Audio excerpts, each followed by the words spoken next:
So bago tayo mag-start mga kasower, making sure at kung bago ka lang dito sa channel ko, subscribe nyo na ako, Jan Sewing Mechanic. Yun nga, nagtuturo tayo ng mga iba't ibang klase ng paggawa ng makina na pwede nyo matutunan, lalo na yung mga beginners dyan. So like and share nyo ito mga kasower, nang makarating si kapwa natin mananahe dyan, may ganito silang magkaroon sila ng idea. Tara, sal tayo. So what's up mga kasower, so ngayon tuturo ko sa inyo kung paano pag-timing ng piping. Ito, jack ito. Ayan, kahit anong piping, si Roba, Pegasus o Kansai, isa lang ang timingan yan. So ito kung nakikita nyo, ayan wala ito sa timing. Ayan tingnan natin Ayan hindi siya 8Y. Tinanggal ko na rin yung ipin yan para makita nyo ng gusto. Dito tayo sa likod. Ayan walang wala ito sa timing. So ngayon tuturo ko sa inyo kung paano pag timing nito. So ito gamit tayo ng Allen wrench. Ayan, itong tornilyo na to, luwagan lang natin yan ito.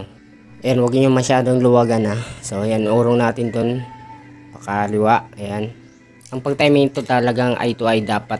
Ayan, check natin. Ayan ayan konti pang adjust. Dapat konti lang talaga. Ayan. So ayan, check ulit natin. Ayan eye to eye na siya Ayan yung nakikita nyo, eye to eye na siya. Yan ang dapat pag-timing, eye to eye. Ayan pagdating dito sa likod, dapat dyan lang sa buko, batok ba? Sa batok.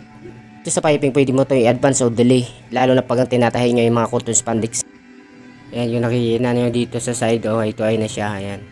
So ito naman yung distance ng loper to karayom. Kahibla lang talaga ng buhok o kaya papel.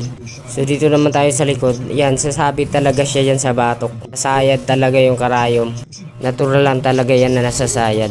So bali ganyan lang pag timing. Minsan kahit nasa tamang timingan nyo, napapaktaw pa rin. Kahit saan ng mga makina ganun talaga nagpapaktaw. So ngayon dito tayo. Kung wala sa timing itong half moon nyo, paktaw pa rin talaga yan. So ngayon tuturo ko rin sa inyo kung paano pag timing dito sa half moon na to. So una, diba nasa timing na tayo dito. So ngayon dito naman tayo sa half moon. Diyan. So ayan, fokusan lang natin dito. Kung nakikita nyo dyan, pinaka-umbok nya. Ayan dito. Dapat dyan din yung sinulid nya. Yung dito naman sa loper at saka karayom, dapat nasa batok lang. Ayan, dapat dito lang sa likod ng loper, sa batok. Ayan Ayan. Diyan. Ayan, ganyan lang. Dito naman. Sa handwheel naman tayo. Ang ikot naman ng handwheel, papunta ron. Huwag papunta sa'yo So dito muna tayo sa buksan natin to para maliwanagan sa inyo. Kita nyo, yung nakikita nyo yan ayan yan yung buko-buko ng half moon o yung umbok. Ayan ayan, di ba? Ayan yung umbok ko ito. Ayan, dapat diyan lang yung sinulid mo, nakaganyan lang yung sinulid Ayan, dapat nakaganyan lang yung sinulid. Makikita nyo yan pag binaba nyo dito. Pag ikot nyo, dapat doon lang yung sinulid diyan lang yung sinulid. Tapos dito tayo sa loper tsaka needle, dito lang sa likod ng loper Ganyan yung position niya. Loper at saka half moon. So ngayon ulitin natin Ayan nakikita nyo. Dito lang Ayan ayan yung sinulid. Ayan, nakikita nyo. Tapos dito sa loper, dyan lang din sa likod ng loper. Ayan ganyan lang ang pag-timing niya. So ngayon susubukan natin siya ngayon.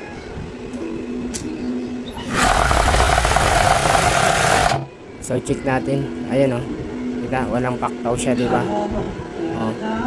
Ayan. So good. Ganyan lang pag timing. So follow for more videos. Marami kayong matutunan dyan.